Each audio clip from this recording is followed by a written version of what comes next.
Sam Ryder, star de l'Eurovision, a rencontré de manière inattendue Kate Middleton au palais de Buckingham. Il a participé au concert Party at the Palace à l'occasion du jubilé de platine de la reine Elisabeth II. Le célèbre musicien de 32 ans est devenu célèbre en 2020 pour ses reprises sur TikTok au milieu du verrouillage au Royaume-Uni. Il a fait quelques confidences à People, sur les rencontres qu'il a pu faire à l'occasion de ce concert. J'étais au palais pour une interview, donc j'ai rencontré beaucoup de membres du personnel qui y travaillent. Le personnel de Buckingham Palace est incroyable. Ils sont si typiquement britanniques dans leur comédie. Comme une sorte de bienvenue dans la grande maison, mon pote. Et des trucs comme ça. Ils le rendent juste tellement incroyable. On se tapait les poings et on disait bonjour, puis l'un d'eux a dit « Avez-vous déjà rencontré un membre de la famille royale auparavant ?» J'ai dit non. Et ils ont dit « Voulez-vous changer ça maintenant ?» a-t-il ajouté. Quelques secondes plus tard, la star se retrouve face à Kate Middleton au milieu du palais de Buckingham. Une rencontre qu'il n'aurait jamais imaginée. J'ai dit bonjour à Kate, et elle m'a posé des questions sur la performance. Elle est si gentille et a dit que la famille royale me soutenait depuis un moment et tout au long de l'Eurovision, a-t-il ajouté.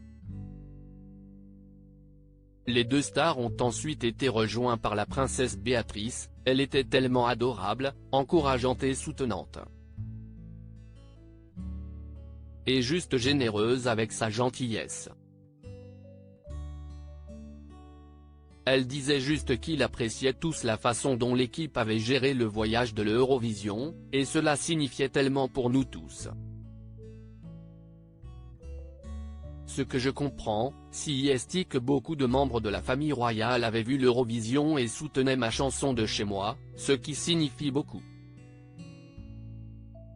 Ryder rencontre des légendes, c'était incroyable, et c'était tellement inspirant de recevoir les encouragements de la famille royale parce qu'ils défendent des thèmes si similaires que l'Eurovision célèbre également, comme l'unité et la solidarité, a ajouté Ryder.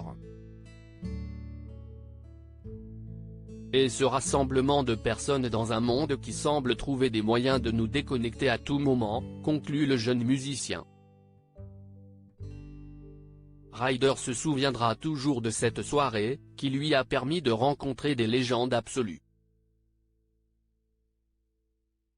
J'ai rencontré Alicia Keys, j'ai rencontré Nile Rodgers, Rod Stewart. Et puis nous sommes allés au Palace. Il n'y avait pas de vue plus fraîche dans la maison, et nous avons pu en faire l'expérience de première main. C'était tout simplement incroyable, poursuit-il.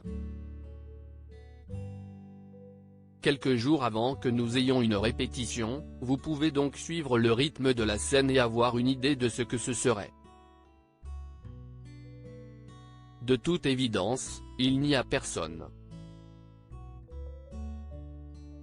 La route est bloquée, donc peu de gens peuvent voir ce concert, confie le musicien. Et si environ 5 jours avant l'événement. Il y avait des gens qui campaient sur The Mall pour avoir une bonne place, ajoute-t-il. À ce moment-là, Ryder s'est rendu compte qu'il avait un problème de performance mineur. Malgré tout, il a pu trouver une solution. La scène du jubilé était énorme et lors de la première répétition, j'ai terminé la chanson et j'étais à bout de souffle. Je ne pouvais plus respirer. Alors, avant de quitter la scène, j'ai rythmé ses dimensions. Je me réveille comme un fou en essayant de comprendre la longueur de la scène pour pouvoir la recréer quand je rentrerai dans mon jardin. Alors c'est ce que j'ai fait. Je l'ai rythmé, puis j'ai installé un pied de micro sur la distance exacte que je devais parcourir. Le lendemain, j'étais juste dans mon jardin en train de répéter et de faire des sauts d'étoiles, juste pour augmenter un peu mon cardio, finit-il. Un concert royal. La femme royale, maman de 3 enfants, a également plaisanté avec l'artiste à propos de sa tenue. Je portais mon costume de scène et moi et Kate plaisantions en disant que quelqu'un devrait aspirer, vacuum, quelques-unes de mes pierres le lendemain matin parce qu'elles tomberaient probablement pendant que je me promenais, a déclaré Ryder à People. Environ 13,4 millions de Britanniques ont écouté le concert du Jubilé, selon la BBC, sans compter les millions d'autres à travers le monde via Internet. Cet événement a présenté des performances épiques de stars comme Alicia Keys, Duran Duran ou encore Rod Stewart. La reine Elisabeth II était tout de même la star de la soirée avec un croquis d'elle prenant le thé avec Paddington Bear en tirant un sandwich à la marmelade de son sac à main, qui avait été fait. Le spectacle a fait de nombreuses heures, telles que le prince George, la princesse Charlotte, le prince Louis, le prince William ou encore le prince Charles et sa femme Camilla.